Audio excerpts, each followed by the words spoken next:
எரிபொருள் உள்ளிட்டவற்றை திறம்பட வழங்குவதற்கு இந்திய அரசு உறுதியளிப்பதாகவும் அதில் உள்ள சிக்கல்கள் குறித்து ஏற்கனவே இந்திய அரசு கவனத்தில் கொண்டுள்ளதாகவும் மக்களவையில் வெளியுறவுத்துறை அமைச்சர் ஜெய்சங்கர் தெரிவித்துள்ளார். மத்திய கிழக்கில் போர் பதற்றம் நிலவும் நிலையில் இதுகுறித்து நாடாளுமன்றத்தில் பேசிய அமைச்சர் ஜெய்சங்கர், வளைகுடா நாடுகள் மற்றும் மத்திய கிழக்கு பகுதிகளில் 1 கோடிக்கும் அதிகமான இந்திய மக்கள் பணியாற்றுவதாக தெரிவித்துள்ளார்.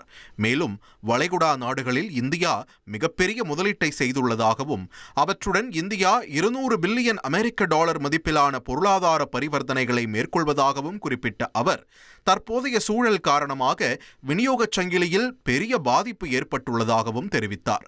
பிப்ரவரி 23ஆம் தேதியை ஈரானில் இருந்து இந்தியர்கள் வெளியேறுமாறு அறிவுறுத்தியும் தற்போது ஈரானில் சிக்கி தவிப்பவர்கள் ஈரானின் அண்டை நாடான அர்மேனியா நாட்டிற்கு சென்று அங்கிருந்து இந்தியா வருமாறு அறிவுறுத்தப்பட்டுள்ளதாகவும் அவர் தெரிவித்தார். இதுவரை சுமார் 60 முதல் 70,000 இந்தியர்கள் வளைகுடா நாடுகளில் இருந்து மத்திய அரசால் மீட்கப்பட்டுள்ளதாகவும் இதற்காக 51 விமானங்கள் பயன்படுத்தப்பட்டுள்ளதாகவும் வெளியுறவு அமைச்சகம் சார்பில் தெரிவிக்கப்பட்டுள்ளது.